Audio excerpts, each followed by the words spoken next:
Greetings. Welcome to Black Genius. I'm Olori Lawade Skintidi Monies, your host, founder of Nora Labs, creator of Portal X. I'm so excited for the conversation that we're going to have today. One of my sheroes. This woman is going to be president one day, and I'm going to do whatever I can to make sure of that. We're going to meet Nia Weeks, founder of Citizen She, co-founder of Impact, of Detangled. Nia Weeks is a native of New Orleans. She spent decades fighting for the rights of women, children, and families, graduating with a law degree from Loyola School of Law. Her post-law school career has been immersed in work focusing on addressing a variety of systemic issues faced by marginalized communities. She's currently the founder and director, as I mentioned, of Citizen She United, which mobilizes Black women around the state of Louisiana to actively participate in changing the system so that it begins to work for them and their families. Nia's work focuses on the intersectional issues of economically and socially disadvantaged Black women so that they may be fully informed about their options and be given a breadth of understanding of the totality of the life impact of any decision they make. Nia brings over 20 years of grassroots activism, including political strategy rooted in systemic change, drafting legislation focused on intersectional community issues. As founder of Citizen She United, she has a vision to be part of the answer to righting the wrongs of systemic oppression in Louisiana and really across the globe. Nia is an advocacy group in Louisiana, building an aligned base of Black women who inform, advocate for, and enact a collective policy agenda addressing the needs of Black women across the states. Nia has recently been conferred with the honor of Queen Mother of Young Girls in Ghana. Kutubu is the name of the village. We're going to hear more about her work. I am particularly just eager to get into this because when I found out about Nia, it was during Norfest, and seeing her work and hearing her story, it just reinforced the very reason I do the work that I do, why we founded Nora Labs, why we founded Nora Press, Norfest, all of this entire ecosystem to, just drive forward the stories of people who are truly passionate about change and changing the world through storytelling. Their film, To Be Free, helped to get the Crown Act passed in Louisiana, in NOLA, in Shreveport, and then statewide. She's also, her and Damien, as part of Detangled, also doubled voter turnout in Louisiana for the 2020 election. Please snap your fingers, stomp your feet, and help me welcome Nia Weeks, President Nia Weeks, to Black Genius. Oh my goodness. Thank you so much for that introduction. That made me feel, I was like, who that chick? I listen, I say it to our people, write a bio that highlights your greatest accomplishments and read that ish to yourself on a daily basis. Because sometimes we do forget. Sometimes you got to read your bio to yourself in the mirror. Be like, I did that. That was you. You did that. Real. I was like that chick that was like struggling to get up this morning. You know what I'm saying? It's like, oh, that's me too. Thank you so much for that intro. But I do also have to say, meeting you during Noir Fest was a blessing to me and a pleasure to me. So, the feelings that you say to me all the time, they're absolutely reciprocated and mutual. So thank you. I really appreciate that. I really appreciate that. So as you know, here on Black Genius, we just want to get into the juice and the meat of your story. You truly are a superwoman. And I know we're moving away from this, this idea of Black women who just work around the clock and bust our behinds and we call ourselves super women and then we get burnt out and sick. So we're moving away from that into ease and flow, right? But what you have accomplished, what you have contributed to the world in your short time here is truly mind-blowing, truly impactful, and just awe-inspiring. So I just have to give you your flowers. And you had a birthday recently. Gemini season just ended, but we celebrate forever. So Gemini season is like all the way through because all 10 of us, you know what I'm saying, we jump all over the place. So it's Gemini season always.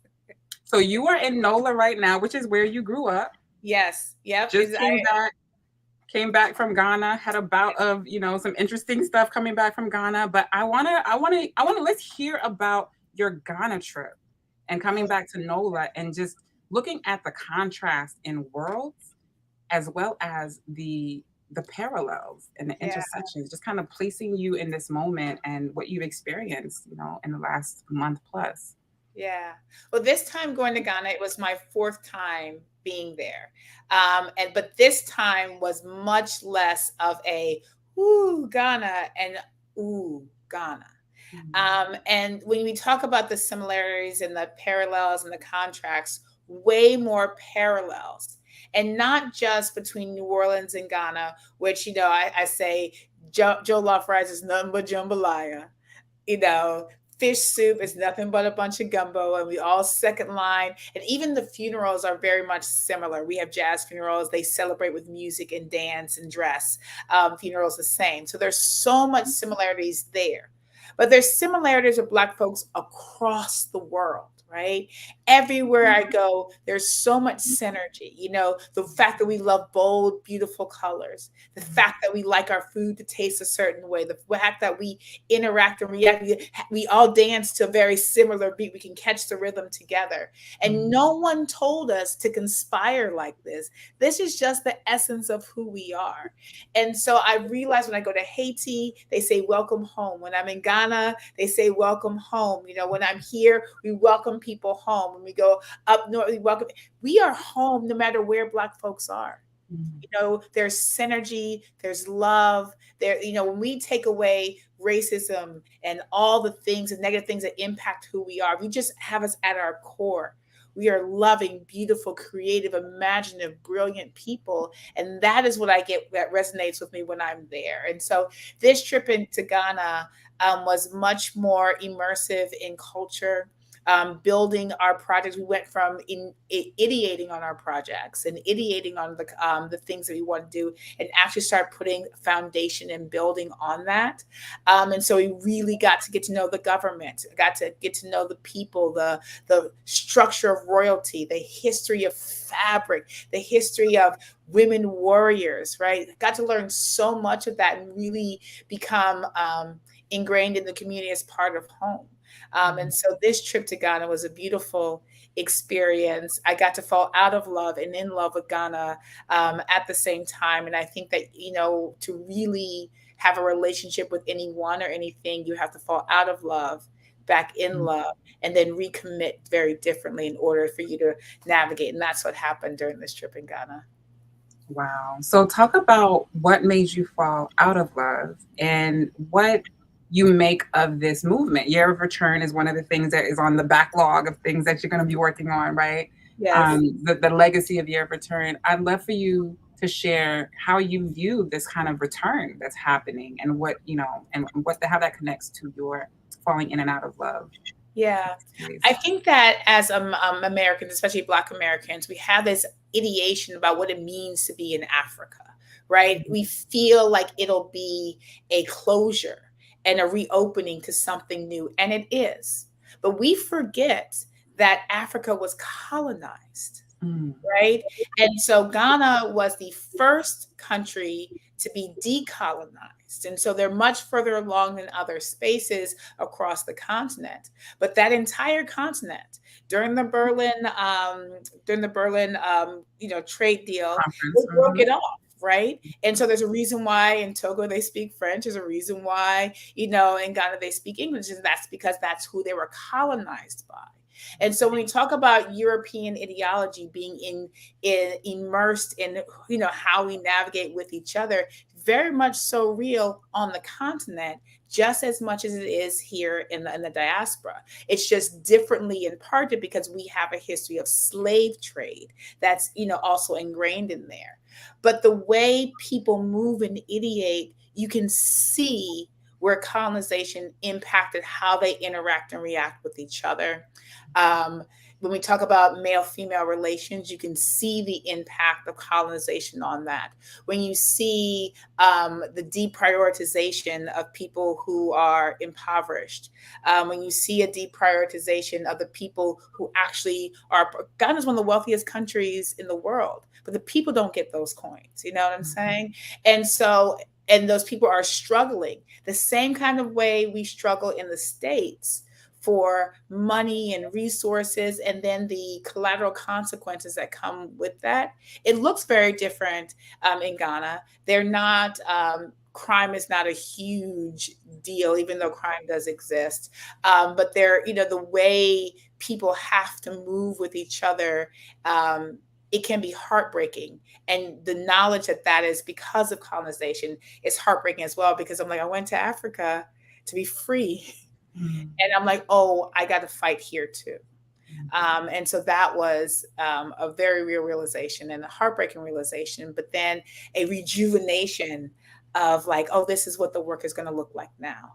And a joy in the way the people, the core of the people, and those girls, that brought me back home. And I was like, oh, gotta go to do the work. Oh, the girls. Girls, I can't get them out. I think about them every day. So when they named me, the name is Incantasia Hema, which is Queen Mother of Young Girls. So they initially said I was the Queen Mother of Youth. But they, the totality of the work, the totality of need, I'm very specifically addressing teenage pregnancy as an issue. And I got to spend time at the school in Putabu, which is the village that they installed me in.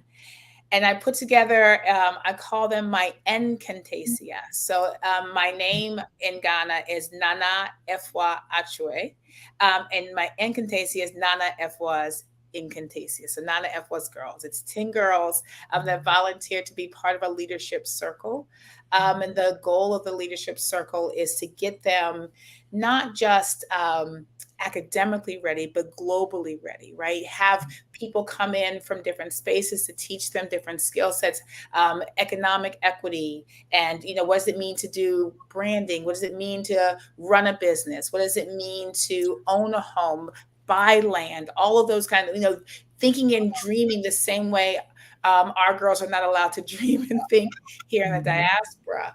And so really the goal is to build that out, have these 10 girls be part of this group, strong leaders, and then in turn take another 10 girls and build them up in strong leadership. And these first 10 girls mentor the new 10 girls, right? And creating a community of leadership, community mentorship, because I don't want to come in and just say, oh, this is what they need. They know what they need.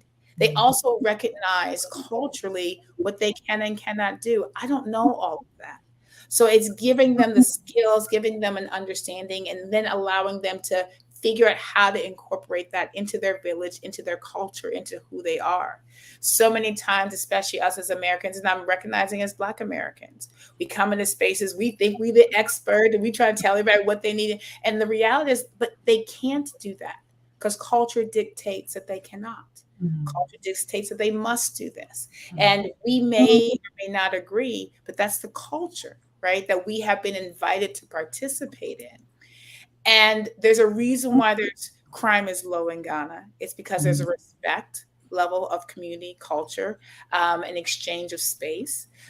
There's a reason why we love the beauty of the ceremonies. There's a reason why we feel ancestral spirit when we touch the water. If we come in and just say, do this, do this, do this, and you'll be here, and we're also taking all of those pieces away. And next thing you know, you turn around and there's no Ghana, it's America 2.0, right? And so I feel like as our role is not just bringing more resources, more opportunity to the young people, especially the girls, but to do that with respect to culture, respect to community, and let them figure out how to incorporate, where to incorporate, and what makes most sense. So how did you get inspired to work in Ghana? So we're going to get into your thick and rich history of advocacy in the States, but what was that impetus that made you say, I got to go to Ghana? And then that made you say, I want to work with these youth here. I want to make a difference here as well. Yeah, it was a mixture of my mama, divine inspiration, and Damien. So we had gotten resource. I had done a TV, a Facebook live show in Louisiana called She Shows Up. We're invited friends to a bar. We used to drink, the Black Girl Magic, the McBride Sisters wine. We get a bottle of that and sit and talk about on Facebook the politics of Black women's hair, politics of raising young boys, and we did that every week.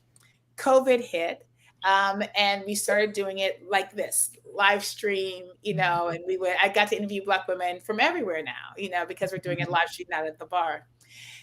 Then we got some resources from Facebook, And we were pitching them different ideas. And Damien and I are working together. We're doing Detangle. Things are moving along. And he said, this needs to be a TV show.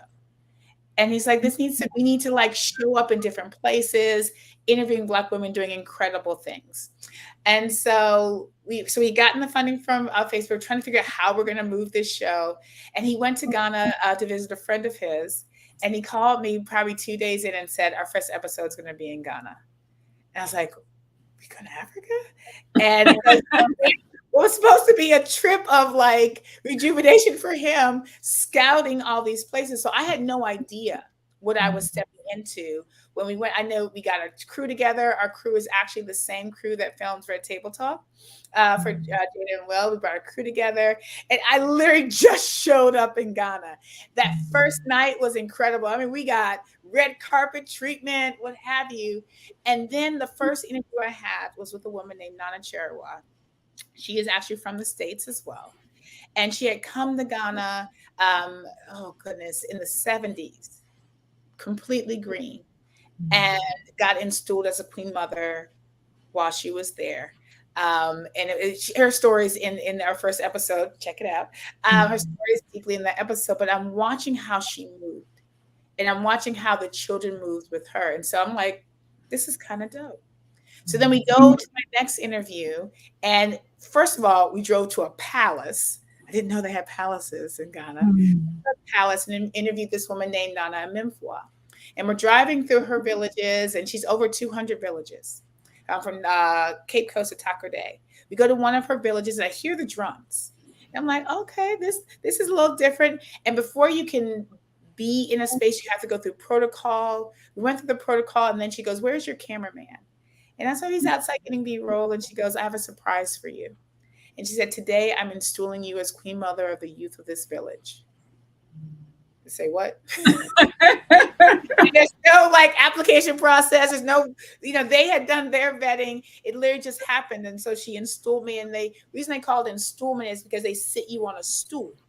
And so they sat me on the stool, and here I am. And so our last interview of that day was her explaining to me the role of the queen mother and the needs of the youth of that village. My mama loved people and children in ways that I don't think I've ever met anyone in my life. And I'm not just saying that because she's my mama, but just her legacy when it comes to doing programming and considering other people is long. And I could feel her spirit coming in me and said, Nee, I know you said when you were little that you have to do something with women and children. You don't know what it is. You are now really on that path. And so all of that started happening while I was there.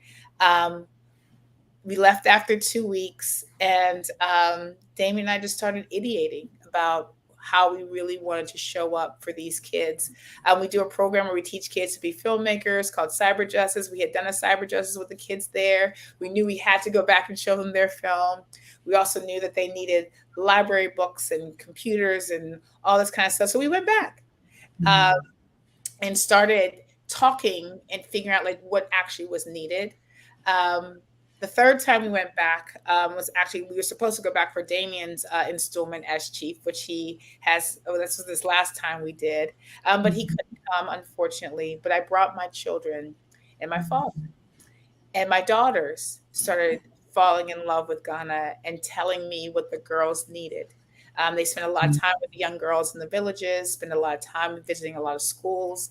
And they started ideating with me about what really needs to happen. And so this fourth time that we went, we came with projects, programs, ideas. I got visiting that school. Damien put together a program that introduced me as the Incantasia Hema in Putabu. We had a spelling bee. We had a bouncy house. We did musical chairs. We did a whole screening in the village. The day before, when I visited the school, we got to feed all the students, meet with all the students, the teachers, find out what was needed, really built idea of infrastructure, put together a WhatsApp group with all the teachers so we can continuously talk about what's needed, which is a lot and not a whole lot at the same time. And so really started building out this infrastructure. I bought land. You know how much I paid for that land? Me Tell the people how much you paid for the land. $500 and 2 bottles of schnapps to build this beautiful space. Half of it is going to be like a home for me when I get there, but the other half is going to be an economic development program for the girls. I'm giving them part ownership of it. We're going to build a spa. And they're going to learn not just how to do the daily tasks in the spa, but how to run it. You know, there's going to be someone who's like CEO and manager of the entire thing. Someone's going to be over finance. Someone's going to be over branding and marketing. They're going to learn the totality of what it means to run a business, how to own your own money, and be able to take care of self so that dependency on anybody outside is decreased, which will help decrease, and theoretically, hopefully, what it looks like for them to be teenage moms, and give them opportunity to build a world, a life, and a space for themselves within their village, supporting their village, bringing resources and people to the village so that they can, see how this can all develop into something bigger and better, so they can live at home if they so choose. Live within the culture, live within the spaces that they love, but earning their own income so that they can make decisions for themselves as they see fit. So very excited. So what is it about teenage moms for you? Why in particular?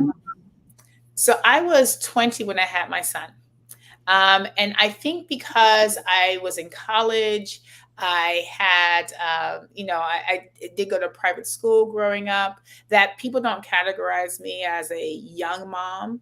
They just kind of, give me accolades for like making it, how I did. But like I was 20 years old when I was a mom, first became a mom. I didn't know what I was doing. I had 4 children, in my 20s. Very as a single parent, not the easiest, but I was very well resourced with my mom there, my dad there, my family, my friends. I got to go to law school. Who gets to do that, right?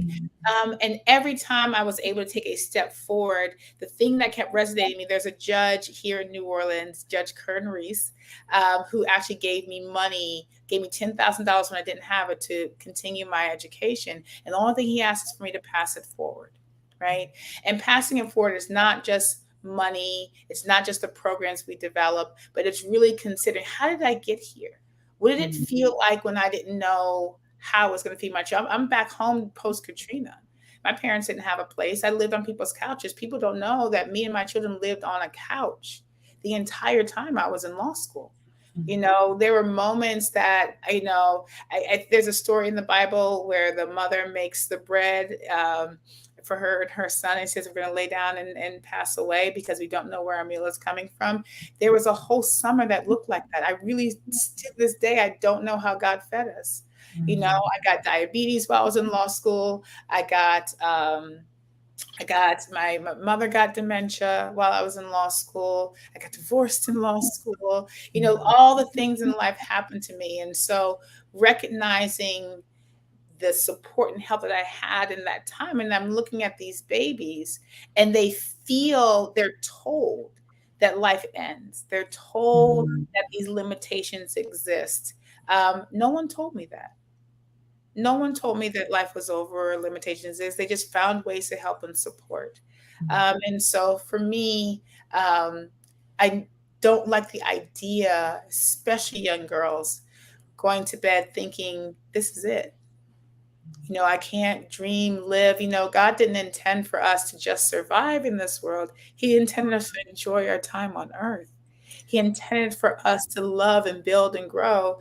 And I just want to be a part of fulfilling that reality, that we are all supposed to be here loving each other and growing with each other, building with each other, supporting each other. And I just feel like my role, everyone has their own role. Everyone has their own space, their own group that they're supposed to support. And I just feel like I've been indoctrinated to support young women and girls. And this is why I need you to be president.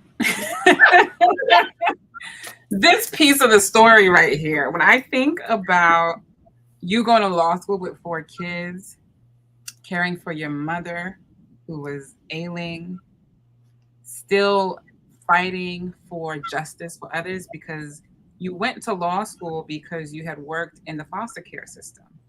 That's right. And you wanted to be able to do more for those children. Talk a bit about that decision and what you saw in the foster care system that made you say, I have to go to law school. Sure. So my very first job out of college was with a program in Florida. Florida had privatized their foster care system, and my job was community relations for that company. And I loved it because my job was like to find programs and put together like Christmas for the kids. And I was like, this is a phenomenal job. But then you get to know the families and you hear the stories of children, the way they're separated from siblings, the way that they were harmed in on so many different ways, in so many different levels, and it's really hard to speak on because it's something about when a child was brought into our space and you saw the fear in their eyes, and it wasn't always fear of their parent. It really was the fear of not being able to go home. No matter how terrible the space was, they wanted their parents to love them. They wanted to be loved by their, and that realization. I saw, the guardian ad litem, which are the advocates for the children, but they were all lawyers. And so I couldn't go talk about what I was seeing because I didn't have a law degree. And I was like, oh, bump that. I was like, so I got to go to law school, get a law degree so I can do that. And so I would study because I had I had 3 kids at the time. I would study during my lunch break or my weekends. I would like listen while I was cleaning the house. I would study for the LSAT. And yeah, I passed the LSAT with a nice score. I remember my mom, I was somewhere else. I couldn't get on my computer. My mom figured out how to get on a computer in New Orleans. She's like, your score is. I was like, ah! And then I applied to law school and I got in. She did the same thing. Congratulations. Like, I'm in law school at Florida Coastal. And I quit my job. I quit. I quit so hard and so fast. I said, I'll be going to law school. At that time, they had spring enrollment. So I was going to law school in the spring. And it was really, really excited to be able to start that process. And my intent for law school at the time, it was prior to my divorce, was to be a service. Like it was going to be as much of a service. I'm like, oh, finally, the people are going to have a lawyer that don't cost a lot. That's going to be able to help take care of need and space. That was my original desire. But it was in law school. I remember driving one day and I was really sick. My law school was 2 hours away from where I lived. So I drove 2 hours round trip. And that's when I found out that I had type 1 diabetes. And I had to sit out of law school for a year. And it was crazy because when I found out I was in the hospital, I was like, but I can't miss class. So it actually like unplugged my IV, drive to class, and then drive back to the hospital and plug it in. And the kids stayed in the hospital with me for that couple of weeks. But sat out of law. And then I found out I was pregnant with number 4 at that same time. So it was a little bit of a whirlwind being able to get into law school and be able to navigate. It was after that I sat out a year. And then I got recognized it was time for my marriage to end. I had a young baby and I had diabetes. And so Florida was no longer the best place for me to be. So I came home and I enrolled in school at Loyola. And, it was post Katrina. My mom was living in somebody's basement who had room for me on her couch. My dad and the rest of my family, they were in transitional housing. It's post Katrina, no one had space or place like they had before. And, here we were. So me and the little eyes. Who's cutting onions? It's mascara run. I'm sorry. I'm working on it. All right, continue. But, I will say, like, I recognize the universe knows exactly what it's doing because, like, all of that helped me understand the totality of the lives of the people that I said I wanted to advocate with and navigate with. And so when my clients later on would be like, I'm about to lose my house, I know what it's like to sleep on the floor. My clients are telling me, like, I don't know, I had to do this to eat. I got you. I know what it's like to sit there and think about things. When we talk about people committing crimes and people doing things that are, off kilter or outside the grains of society, we're talking about desperate people. And we've all had desperate moments. Everybody know they done want to write that bad check. Like, I only got $10 in the bank, but I got to get $20 worth of groceries. You know what I'm saying? Mm, I know that I'm not supposed to drive this way down the street, but I got to get there so I can be on time, because if I'm late, it's going to cost me this amount of money. We make those decisions all the time. Some people get caught. Some people get caught constantly because they're constantly desperate. We're not talking about, we don't live in a society of bad people. We live in a mm, society of people who are just trying to make ends meet any way they can. And the rules allow us to, like, okay, say, this is how we're supposed to be. But so many times we step outside the box of the rules.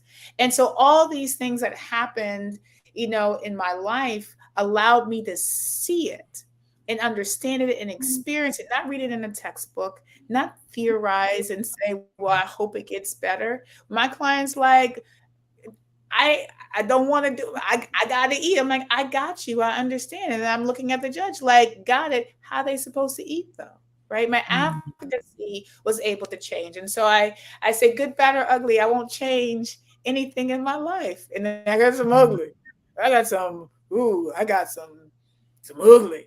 But I mm, wouldn't change it because it would restructure how I see and understand people. I wouldn't be able to, I think, love even the girls as much as I do and understand that decision making process, that fear, the hurt that goes on here and here if I didn't have experience it myself. And so I'm grateful for it. I'm grateful for every piece. Even now, when I go through hard times, I'm like, don't I don't know. It hurts going through it in the moment. It hurts mm, bad, but the reality of it's going to push me forward for mm. something else to be able to leave a better mark. Yeah, we'll take it. We'll take it. Nia for president. So this brings me to your legal advocacy work, right? To movement lawyering and your efforts through citizenship and through partnerships with other organizations to impact, to really help to restructure society through policy change. And the way that you do that is game changing. It's completely novel, it's transformative, and every institution needs to start to think about policy, engagement, social justice from the lens of the work that you do. I really believe that. So Thank as you. I'm, for y'all listening and watching, when I introduced Nia, I talked about how she was part of getting the Crown Act passed in Louisiana, as well as doubling voter turnout amongst Black women in Louisiana for the 2020 election. And I want you to just speak on how you, because I remember you telling me about kind of a light bulb moment, or just recognizing that if you wanted to engage citizens around the Crown Act, that you would have to come to the heart. And Damien talks about, putting a heartbeat to legislation, a heartbeat to a piece of paper.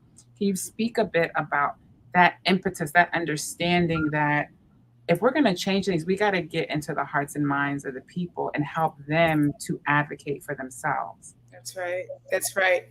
Oh goodness, that's a kind of a woosah moment. But when it comes to policy and advocacy, a lot of times things are written for people not to understand it, right? Like it's theorized. It's for a select group to people to kind of navigate how things impact. But the reality is that from the moment you wake up until you go to sleep and while you're sleeping, Mm, everything is dictated about how it impacts other people. Now, you don't always realize what that impact is because we're just kind of going through our daily lives until something happens, right? And then when something happens, we're like, oh, I didn't realize that was a rule. I didn't realize I was doing that. And I say all the time, what's right, what's just, what's good, and how things should be, and what's legally available, they don't play in the same sandbox. Mm. And policy, all it does is it comes from an idea.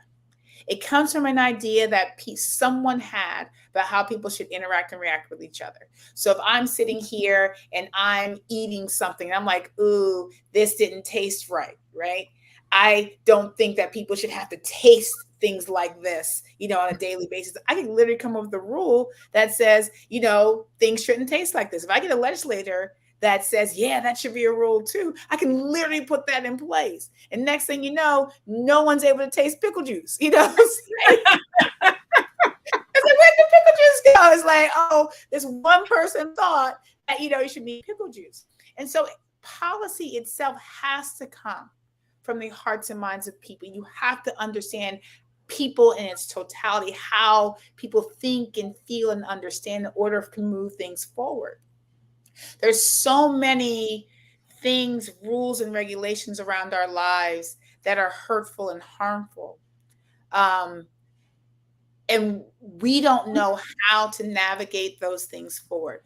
We have to listen and hear each other. And so when we first started doing our civic engagement work at Citizens United, we were like, you know what? Storytelling. That's it. We've got to change the narrative of how people see each other. Door knocking, phone banking, I'm not knocking it. I'm not knocking it as a strategy. It's a strategy that's been in place. It's a strategy that works for a certain group of people. But the majority of the people in this country, majority of people in the diaspora and in the space don't advocate for the things that they need to advocate for because it's not as ingrained as it should be.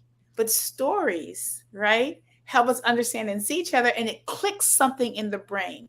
The desire is for us not to just show up to vote, because showing up to vote is dope. It's dope. You got to show up to vote. Also, we're in a space where you don't have a choice. You got to show up to vote, right? But that work actually happens the next day, because what that vote gives you is not just the power to say who the people are that are in place. It gives you the power to hold their feet to the fire. It gives you the power to understand how things move, and it gives you the power to make them listen to you, right? And so we need, in order for that to happen, and we're exhausted. We're exhausted. It has to be ingrained in our bones. It also has to be done in a way that's not heavy on the shoulders. People are tired. When people have the option of like fighting they don't want to fight no more. They want to go and, watch, as we've done, Naruto, mindless. That's what people want to do. They want to go swimming. They want to take a hike. When we talk about communities that are outside of communities of color, and I watch how, as I move around, I watch how they're moving. They take walks. They walk their dog. You know what I'm saying? They go see the sunset. When was the last time you saw a group of Black folks watching the sunset? Right? When you saw a group of Black folks just hiking up a mountain, we'll say, that's other people's stuff. But it should be our stuff, because that's how we maintain our health and wellness, right? But we are not able to, because we're fighting all the time. So policy, civic engagement, which is literally finding rules that allow us to live. We haven't gotten to the enjoyment yet, allowing us to live. That can't be heavy too, right? Because we're already living in the heavy. And so our goal is to bring it to a place where it's engaging, right? It's like I see myself, I can see myself in something bigger and better. I can see you in something bigger and better. It's not just about me being seen, it's about me seeing you. Because just because we're two Black women sitting here with the same ideology doesn't mean we have the same experiences. And so I need to understand where you're coming from, because there are going to be moments that we disagree. As much as you and I love each other and respect each other, there are moments and spaces that we disagree on.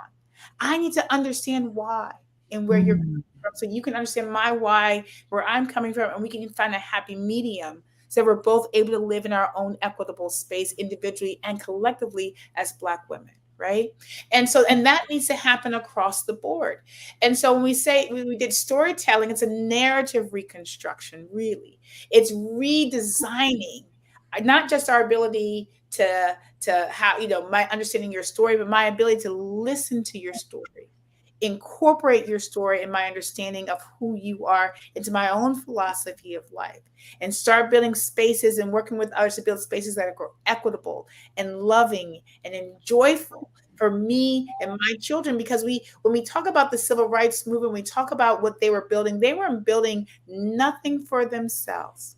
Fannie Lou Hamer did not drive the back roads of Alabama preparing for the Bloody Sunday with the idea that she was going to be able to be an equitable space, right? She thought about her children's children. And we have to consider that one night our children are going to be up worrying about their children. What legacy, what spaces do we want to put in place so that that worry is not as deep, that worry is not as hard, right? That my neighbor, is up, worrying about this, fighting through this. What can I do to put in place? And it can be small. It's not a big lift. It really isn't. And if we all take our own little small piece of the weight, then it balances, right? And so we use storytelling as a way, because when you watch a film, when you eat food, you listen to a song, put you in a certain kind of mood and allow conversations to happen.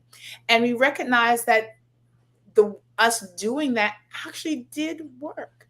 We talked about the Crown Act. We did Free to Be Free. It started as a photo shoot. I asked Damien, I was like, you want to do some films with me of Black women's hair? He had been wanting to do films of Black women's hair. We both said yes to the dress.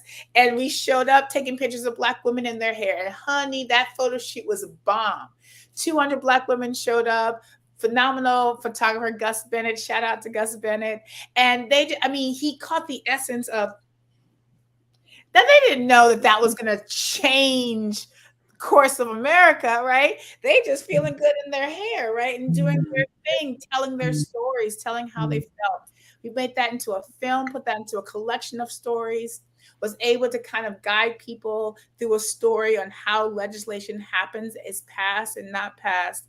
And we use that film not just to tell the story for Black women, be like, hunty, yes, our hair is phenomenal, we feel good, but use it to educate allies on that this is a bigger thing than just us feeling good about ourselves, that it is about us being able to go to school and us being able to make money so that we can, feed our families. They were able to see that and see what it felt like when we were told, no, you're not good enough for this to happen. I don't care, right? They were able to see that and they were like, oh, we shouldn't do that, right? Yeah, we shouldn't do that, right? Because if we say we want to live in harmony, a lot of people don't realize that the Crown Act that was passed in Louisiana, it was Black women's advocacy as a whole and allied support. And that allied support, one thing I appreciate was it was so underground. They didn't bolster, they didn't boast, they just did what was right because they understood what was right, because they heard the stories of Black women. Not one Black woman had to hold that on their shoulders and be the one to say it. We all said it in a chorus collectively through a film, right? And that film was able to readjust, and realign. And it was able to get the first one passed in the Deep South. And it was because of this other kind of understanding of who we are, how we move, and what is right, right? Yeah. Ooh, legendary.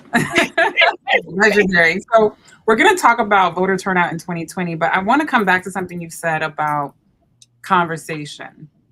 And if you want something a certain way and I want it the opposite way, it's important for us to have a conversation that helps us. We need that new type of understanding. That's you guys were able to deliver that in Louisiana. What does that look like nationally? I think, not just nationally, I think it's an international reconstruction, right? And so one of the things that has been the hardest realization, I think, in doing the work, even like we went to the UN, so there's this global disdain for Blackness. And I say that, it's hard to say that, but it is. There's this love of everything. You look at, everyone loves what we do. Everyone likes the clothes, the hair, the things, all the things. But I have yet to figure out what this disdain of the people who actually walk in that power, why that is so strong, but it is. And I recognize that the stories, even the stories that I was told, right, about who I am, right? And so my understanding of Africa, the continent, we all want to go, but we all felt like it was going to look like the impoverished children that we saw on TV. That it was that there was constant fighting, and that there was, people in, all these images and ideas of me, right? But I felt that they were true. I thought they were true because there was nothing else that said it wasn't, right?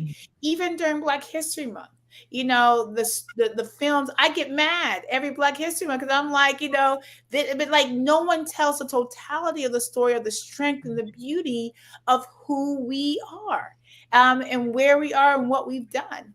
And so, I think that there is a international understanding conversations that really need to be deeply examined and eradicated, right? Film is just one way, it's the way that, Dave and I are experts in, but food has the potential to do the same thing. One of my favorite TV shows, High on the Hog, shout out to High on the Hog, really helped me understand, like, oh, eating chicken and watermelon. Yep, because when I go to Ghana, what do I eat? Chicken and watermelon. And it's not anything, it's what's available.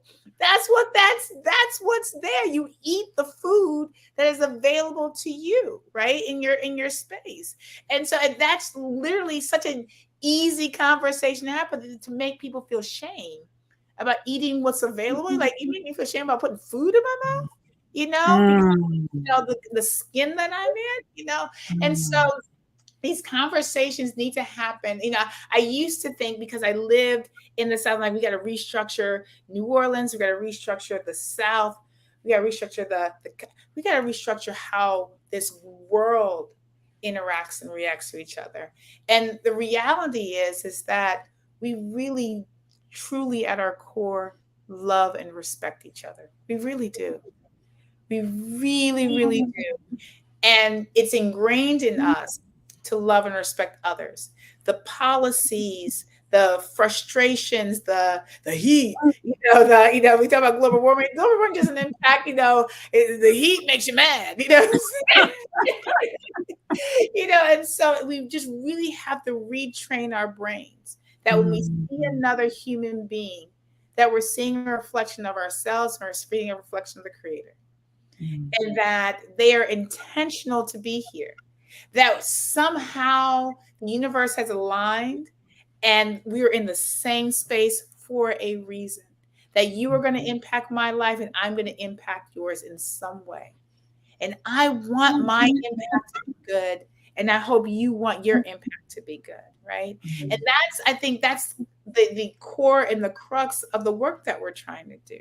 It's just to restructure how we live in this world together, right? For us to be able to find spaces of joy and goodness and understanding. And I know that there's people that think that there's naivety in that statement. But I will say, there was one time, so I was in a past life, I was a pastor's wife. It's a crazy space, but I was a pastor's wife. And we used to go to this Ministers' Wives, Ministers' Widows conference every year. And I was pregnant with Cammie, and we went to the conference. And every time we went to go eat, there's clank, clank, clank, clank, clank with the servers trying to prepare a meal. And I was so mad. I'm pregnant. I'm mad. I didn't like it. And I was pregnant, but I didn't say anything because I was the youngest one there.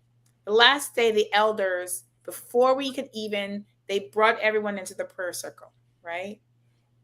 And it was quiet. And at the end of that quiet, the people who were serving were crying because they had never felt welcomed before. And it made me realize that the pathway to love and hate is the same path, right? Now we can justify doing the walk towards, and I say the walk towards hate because it's a long walk, but that walk towards frustration and anger and disdain, and we can justify it. And if I had told them, people, shut up, we're praying, this, that, and the other, no one would have really judged me. No one would have said, Nia, if I did it meanly, if I just said it sternly, no one would have said you were wrong because, yeah, you should be quiet. But because we did the pivot, and the pivot is hard, Mm, we mm, did the pivot towards the path towards love. mm, It's a hard pivot. It's not the easy mm, pivot, but you win every time. mm, And so the desire is for the work to make people, when we have the choice to go this way or that we choose the path towards love, understanding, welcoming, joy, goodness as often as we can. And we justify others making that hard pivot, where we support people making that hard pivot towards joy, goodness, and understanding, so that we can have a more equitable space, more loving space that we can hand down to our children. Because the answer to all this crazy is love. If you mm, love the earth, love other people's children, love, that was one of the biggest lessons my mom taught me, is if you love your children, you love every other child just as much, because that other child is going to impact your child's experience on this earth, right? mm, And so we start working towards helping people and supporting people make the hard pivot, going towards the path of love. Honey, we gonna win, and our babies are gonna win, and our babies are gonna win. And so that's mm. really the core and the center of the work that we're trying to do. The work that you are doing. I'm thinking about the universities that you've worked with. I'm thinking about Essence. I'm thinking about the government of Ghana. You've worked with political figures who are running for office. I mean, you've done a great gamut of this work. And so I'm listening to you and I'm hearing a lot of, the same things that I feel. And I'm thinking about people who say, oh, you guys are just utopians, you can't convince people to be nice to each other, but you have actually seen the results. Can you speak about, because on one hand, I want to get to 2024 and I want us to think about, large scale mobilization for 2024. I also want to kind of, allow the voice of the naysayers for a moment who say, this is all just foo-foo stuff and you can't really change people and whatever. Speak to how you know that this works from your experience. Yeah, aside from the Crown Act, prior to that, we had done some work on bail reform. Got the first citywide bail reform ordinance passed in the city of New Orleans. Actually, we got the Crown Act passed in New Orleans and Shreveport, the first two in the Deep South. Prior to, no one can figure out how to break the South, and like, you just listen to people and make a film. Love people. You don't have to fight. Love people. Big nuggets, gold nuggets. But it is actually the passage of those bills was actually a reward for the work that we had done during the 2020 election. We had started doing the work around here, and we actually called that whole campaign "Detangling the Vote," right? And it really was about listening, talking, understanding, traveling, telling the stories. We have a 5-part docu-series called "Detangling the South" that we had done, visiting the hard places for Black folks, but telling the story of the women. We went to Alabama. I went to Selma, and went to the Edmund Pettus Bridge. Went to 16th Street Baptist Church, where those 4 little girls lost their lives, right? And I want to take a moment to honor that, because when you go vote, you are honoring the lives of those 4 little girls that went to church on Sunday to pray and got killed. And there were actually 2 little boys that got killed that same day that we don't even talk about.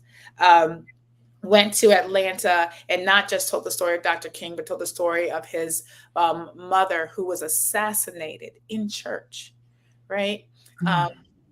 We don't talk about that. Most of us don't even know that she was shot in that same church, right? Playing the piano.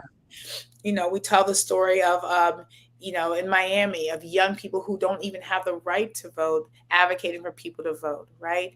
We were able to tell those stories from a whole different perspective. And people say, our generation is probably the last generation that really, when they say, about the civil rights movement, what it means, we're the last that has a really strong connection, because that's our parents' generation.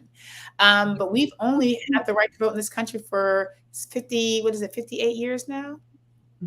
And instead of fussing and fighting, I'm so proud of our people.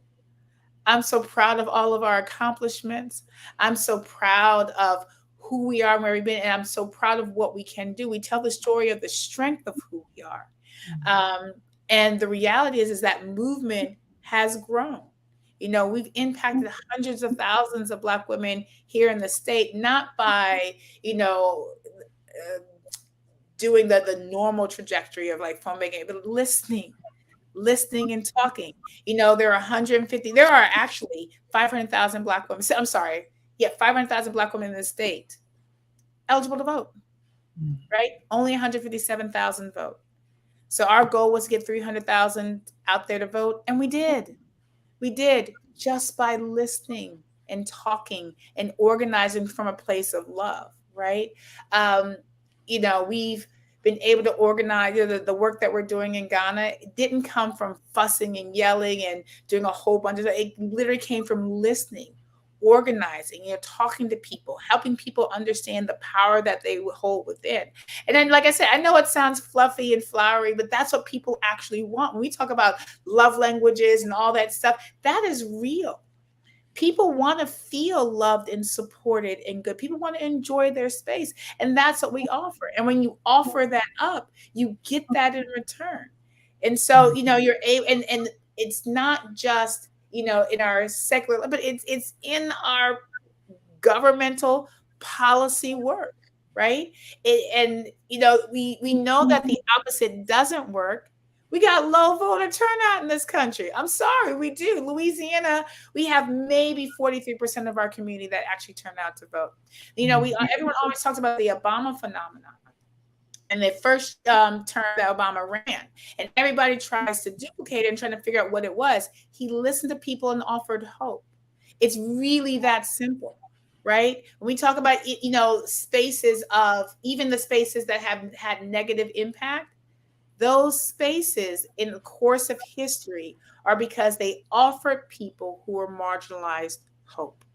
And when you offer hope, people move, because people don't want to sit there. Even Hunger Games says it, right? The guy, the crazy guy in Hunger Games, doing all his crazy stuff. He said, but if you give them hope, give them a little bit of hope, they keep moving, right? So it's not a rocket science, but it is rocket science to believe in it, because we're taught that it has to be way more complicated. We're taught that we have to have all these things, and that's so that the few that do understand the code, right, maintain the power of being able to understand the code. But the real code is really getting to the hearts and minds of people. Damien says all the time, we use everything from the rooter to the tutor. So every film we make, yes, it's great. It feels good. We also write law review articles with every film we make, talking about the issues that the people discuss. We create teaching toolkits for young people. We create CLEs for lawyers to be able to come and learn how, because the reality is that policy is written by lawyers. And because when the policy is in place, it only comes, like I said, when something happens. What does people do when something happens? You sue, right?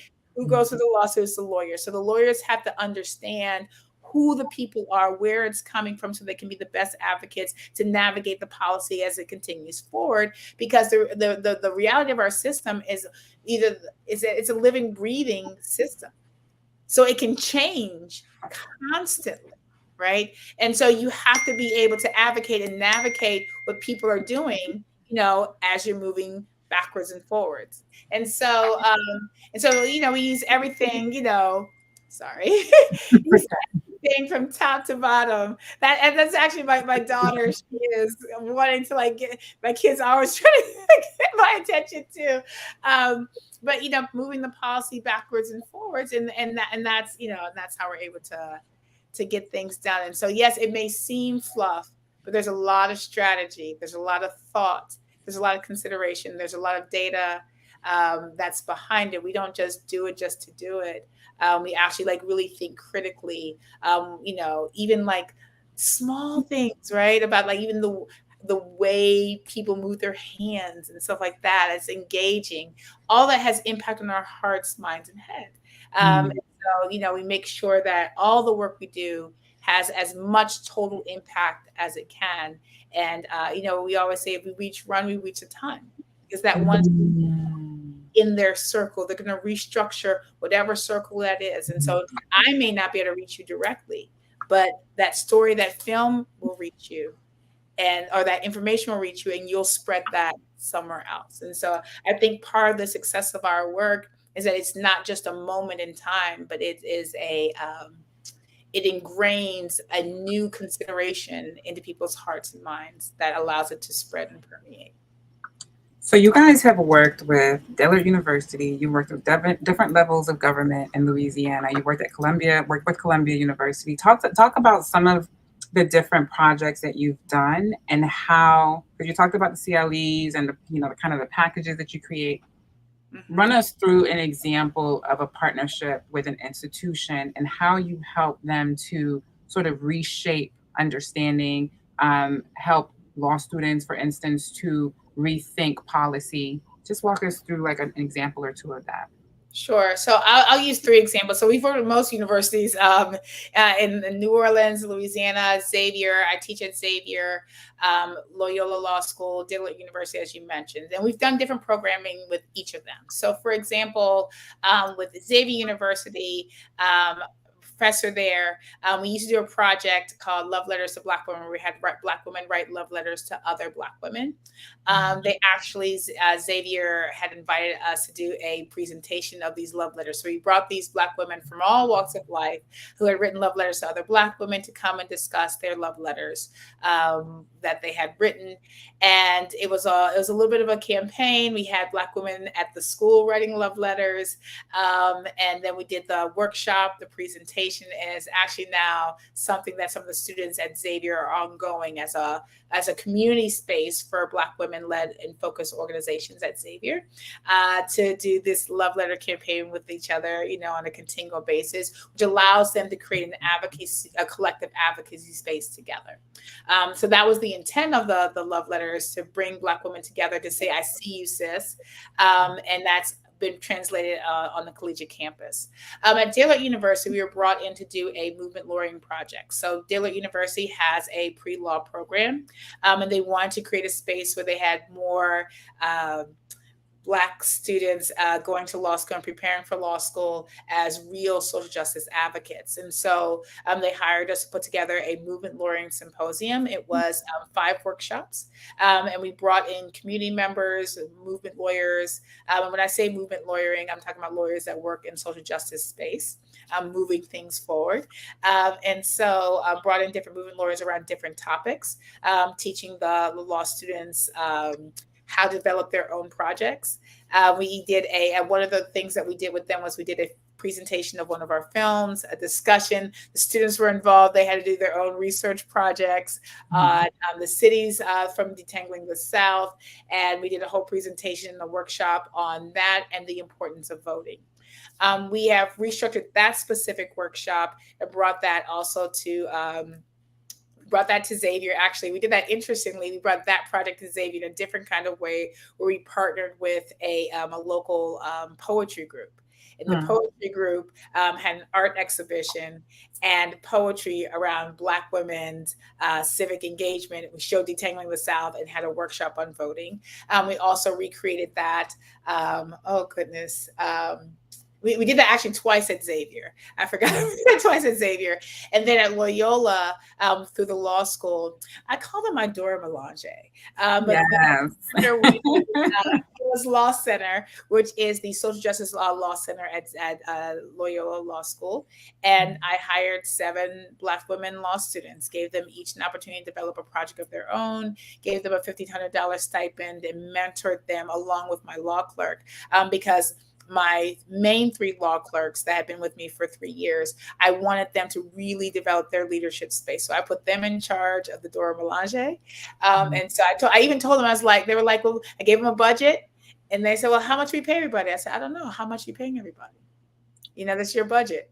And they said, well, what do we, I don't know. You tell me. And so, help guided them on how to own a project, helping other Black women own their project. And so it was really kind of fantastic. I went to the BALSA's Black Law Students Association. I got to be the speaker that year. And I got to take this really dope picture with like all of my Black women law students that we had mentored for the year around civic engagement. That was also the same year that we got the Crown Act passed. We also partnered with Packard to do a fellowship for 10 Black women led and focused organizations in Louisiana around civic engagement. And so we brought them through a whole training on how to do media, how to do social media, how to do storytelling, because we have programs where we teach organizations how to do, we call it media mentoring, how to become media expert and create their own digital package. So we'll help them develop their digital package, and then we'll teach them how to keep it up in perpetuity, because most organizations don't have the budget to keep up a media, but they need that work. And so we teach them how to maintain that. And I want to speak to that just a little bit to get a little bit more specific there, because that's one of the most powerful things that you guys do. And you apply that in your work with the Crown Act, in your work with voter mobilization, and as you sort of spread the word about what you do. What is the secret sauce there? Because I know you guys went through trainings, but YouTube, who were the other social platforms that trained you? You might have done something with Facebook. It was all of them. YouTube, Lyft. Yes. What is the other one? Yahoo. Like literally, all of Google. Yes. Kind of went through. We had a fellowship with another organization that allowed us to do all this training in California and San Francisco. We brought that training back to Louisiana. We even got a grant for them to come to Louisiana, and we used that grant to train other organizations across Louisiana on how to do branding. It's the things that we don't consider. Those are the things that we need to uplift the work to create the ecosystem, but it's the thing that we just don't have the budget for. And I think when you say the secret sauce behind that is us knowing how nonprofits work. Us also knowing how film works and how to best train them to use the small tools that they have, that they don't need a huge, production crew, that there are things that they can do on their phone. There are things that they consider. There's ways to hire young people. There's ways, really understanding the way the nonprofit ecosystem works. Understanding the way the political system works, and understanding how media and film industry work. And we're able to enmesh all of that and train them on the knowledge of all of those spaces and how to utilize those spaces to best uplift the work that they're doing, to create a better ecosystem for funding, for people being able to get in touch with them about their work, and for the work to actually be elevated in a way that really transforms how people see. It's not just about Detangled, us telling the story. Everybody's going to be telling the stories, right? It has to be we say that narrative reconstruction is not just communication, just telling the story. Narrative reconstruction is many people telling many stories about many things with the same ideology. What is narrative reconstruction? So you kind of described the how, but for those who have never heard the term before, can you just give us a quick definition or explanation of what narrative reconstruction is? Yeah. And so when we interact with people, places, and things, there's stories that go in our heads about who they are. We come up with we look at somebody like, yep, they're this, this, this, this, and this. And then we come up with a whole story of who they are in our heads based on either personal interaction with them or things that we've been told about people that look like this or places that look like this. When you put out different kinds of stories about that exact same kind of person or exact same kind of place, it restructures how people see. So when they say, well, maybe I had this idea that Black women are loud and mean and fresh, these things, and then you see a whole bunch of different stories that are different, like, oh, maybe she's tired. I saw that one movie and she was really tired and she sounded just like that.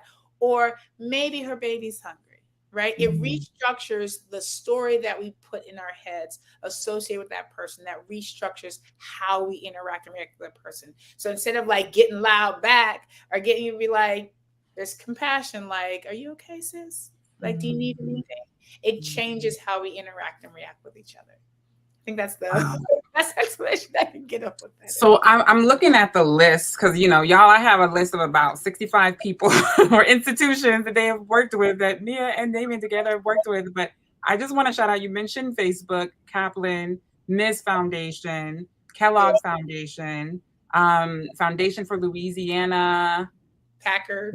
It's called Foundation for Louisiana Packard. So, I mean, I just, as I said to you, one of the first times we spoke, Pillar of change. Oh my God. Big partner. I said this to you one of the first times we spoke, and I very much feel this, so you should be consulting for governments, right? And we're gonna get there. We're gonna make that happen, right? So Biden calls, the White House calls and says, come and help us, channel this narrative reconstruction strategy across the nation. We just start with the nation, just paint that picture, right? 2024 election is coming up. What do? You have a blank check to shift America in a positive direction using your gift set.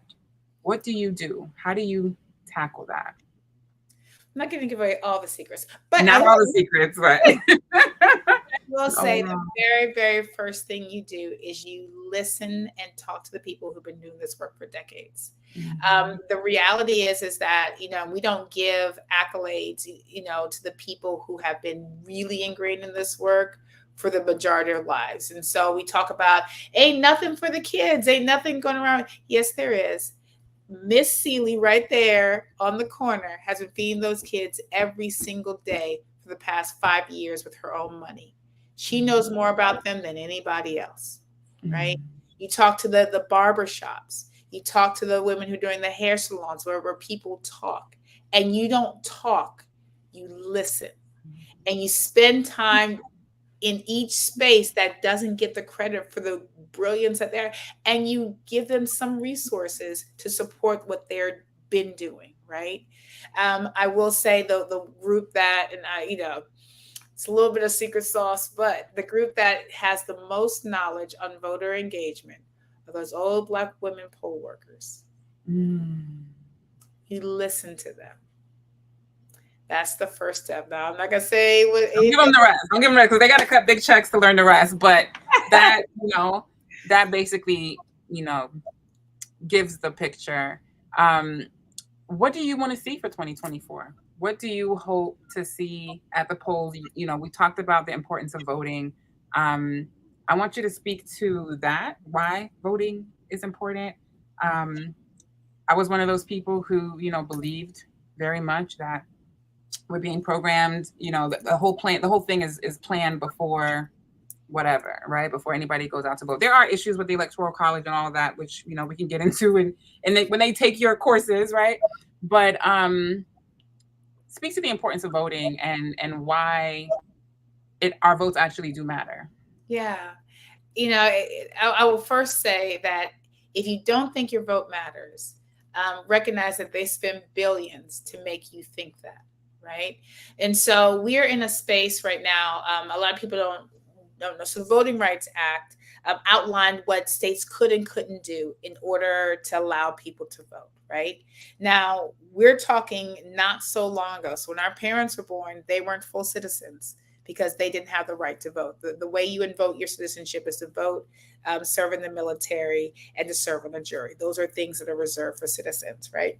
And so our grandparents recognized that they were not full citizens because they could not vote. And what the vote did was allowed them to say, this is the person that I want to represent my voice. This is the person that, and allows me to say, even if that person doesn't win, I can say, hey, I can take your job next week because I can impact whether or not you stay there. Right. So you need to listen to me. That's what the vote allows you to do. That's the pull. Right. It's almost like you're the boss. Say you don't want to listen to the boss. Bet boss gonna fire you. That's kind of like the crux of it. But our parents recognized the strength of that, and they fought with their lives to ensure that would be in place. Right. But even bigger than that, where we sit right now, the Voting Rights Act passed. Where we sit right now is there was a Supreme Court case that in 2017 that kind of eradicated a little bit of the Voting Rights Act because what it said was the things that were in place that the states said they couldn't do were outdated, which they were. So let's remove all those, which they did, but they didn't put anything new in place. And so now you have it's got to be over 1,000 by now because the number I heard a couple of years ago was 700 ways, not moments, ways to suppress a vote that have been occurring. right? So that fact that you feel like your vote it's been suppressed, it is. It absolutely is. However, what's the easiest way to suppress a vote? It's to make someone feel like their vote doesn't matter. Because if you make them feel like their vote doesn't matter, you ain't got to do nothing else. Ain't no lawsuit, ain't no pushback. You didn't show up, you didn't exercise your right.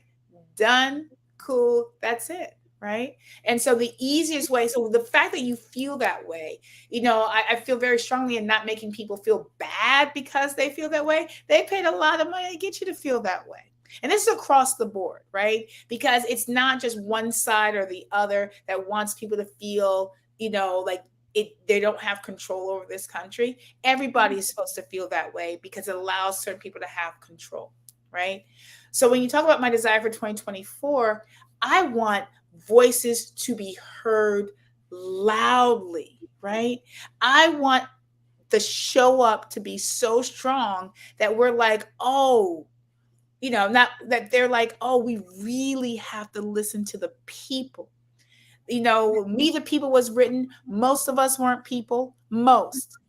You had to be white, land owning, male, who was Protestant and straight to be considered a person in this country. If you weren't that, you were not. And you were written in the Constitution somewhere, somehow. And if they had to rewrite you into the Constitution, there's also a caveat written into the Constitution that says there's still space for you to be discriminated against, right? Mm-hmm. That still exists. So all of those, so we're all fighting for the same doggone thing, to be seen and heard and believed and valued, right? And I don't want people voting just who think like me. I'm just one in billions, right? I'm just one, but I want your voice to be heard. You know what I'm saying? I want Cameron's voice to be heard, my daughter. I want my son's voice to be heard, who has very different views on a lot of things than I do. But his voice is valid. He's a part of this country. He needs to be heard. All of us need to be heard. There's also so much at stake. It's not just about the president, vice president. It's about the Supreme Court. It's about the federal court. All of those things, the decision maker on who that is, you're voting for them. If you don't like the criminal justice system, guess what? You're voting for the people who make the law. You're voting for the people who are going to prosecute your child. You're voting for the people who's going to have your child in custody. And we know as Black folks, you know what I'm saying? We know what that looks like. And the how that whole thing navigates, you vote for them. I used to be a public defender. By the time the case reached my hand, every other person that touched that case was an elected official. The person who makes the laws, the judge that sits on the bench. If you want that person to be a person that sees you as a human being first, you got to show up. And it's not just the national, it's not just the presidential election. It's the local stuff that's most important. If you want to have a great life, be the favorite child in your family. You know what I'm saying? All politics are local. If you want to be, and I feel like we're not even just voting for people when it comes to politics, we're voting for people who see people as human beings. I hate going to court or the legislature and having to argue the humanity of people first before I can get out anything about policy, regulation, or whether or not this is fair or not. I have to convince this person that the people I'm talking about are humans and deserve the equity, deserve a right to housing, deserve the right to food, the right to be educated, right? That's who I'm fighting against. That's the spaces that are the hardest.